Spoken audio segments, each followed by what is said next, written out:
When you're putting the presentation together and the ideas together, just like in a blue sky session, there's no bad ideas, there's just one you should never ever talk about.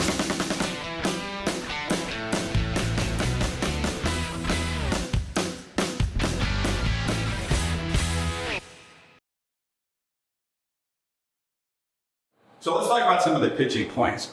On the practical side, you need to realize what your purpose is, right? You need to go in ahead of time. You need a preponderance of ideas. In other words, don't get stuck on one thing, right? When you're putting the presentation together and the ideas together, just like in a blue sky session, there's no bad ideas, there's just one you should never ever talk about. But put all the ideas together and mix it around a bit in the salad. Then you want to purge and purify them. So it's great to have a lot of ideas flowing around, but at some point, somebody has to take the responsibility to kind of say, let's get this down to a presentable presentation for people and prepare. Right? Prepare. That sounds like an old-fashioned term, but it's really important.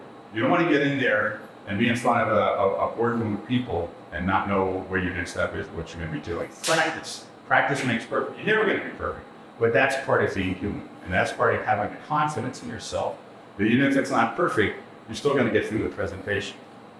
And predict. I say predict because you want to think about your audience and try to, like I said in the pitch, you get some sense of a hunch. If you start reading the room and start reading the people that are in there, get your approvals, you just kind of start thinking about how they're going to respond to things. You get that sense for it. And the physical parts, pre-nerves. I did dinner theater and professional theater for a long time when I was a kid and after college. And I was so scared before I went on stage, I literally had to go to the bathroom, like right before I stepped on the stage, because I was just terrified. I completely calmed down and blew my mind once I got out on stage. But it's natural. So to say I'm just too nervous, that's a natural thing for anybody to go through. Breathe. Breathe sounds silly, but that's important. If you're in the middle of a presentation, take a moment, take a breath, and just continue. Because a lot of times it's happened to me. You're talking, and also you're taking a lot of your, trying to get there, and next thing you're willing to feel like you're really pissing. And the tension in your body comes across to your audience as well. Presentation. I don't mean the presentation itself. I mean how you present yourself to people in your room, right? Your mannerisms. You don't want to stand out like this and your hands. You want to just stand up comfortable and natural. And don't try to make yourself look like somebody you're not. Again, go back to being yourself. Position, we just talked a little bit about that. Eye contact, that is so important. In Zoom, it has to be like something just very, very difficult thing to get with presentations if you don't have this opportunity all the time. When you're live in front of people, try to look around and make eye contact with everybody. And if you find somebody who really seems to be paying attention to you, don't focus just on them because you lose the rest of the people. So try to get somebody else into the audience as well with you. Pitch and monotone.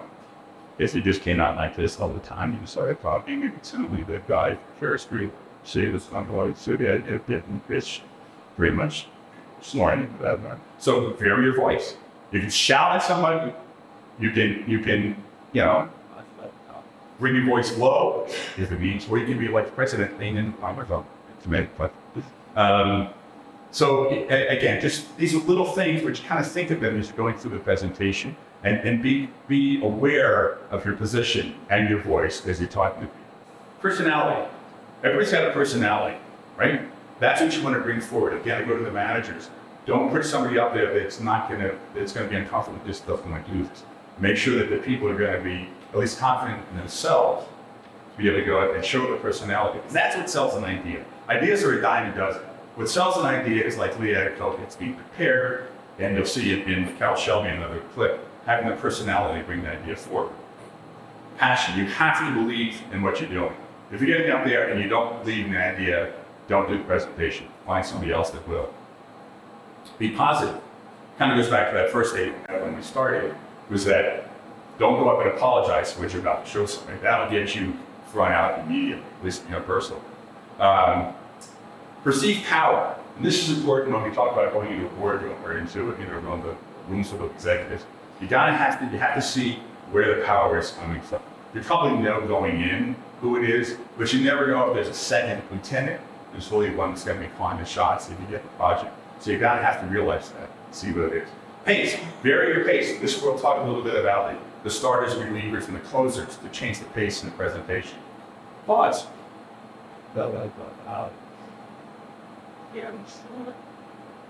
I know. But it's okay to pause, right? It's okay to give a moment. If you listen to great speeches given, guys take their time, don't take their time. Just pause and let people reflect on what they said. Kind of goes with pause. Because when you're pausing, your brain's not going much. You're thinking about what's coming up next and you kind of get a read on what it is. Respond. When you see a certain reaction from your audience in your presentation, respond to it. Don't ignore it. If somebody jumps up and raises their hand, usually you don't do that in the presentation, but allow people to respond to what you're doing and pay attention. It goes back to all the other things. Pay attention to what's going on in the room. Don't get so caught up in what you're doing that you don't realize what's happening to your audience and how what you're presenting is affecting you. And most importantly, you gotta listen. You're doing the presentation, but as these comments come in during the presentation, you have to listen to what people are telling you.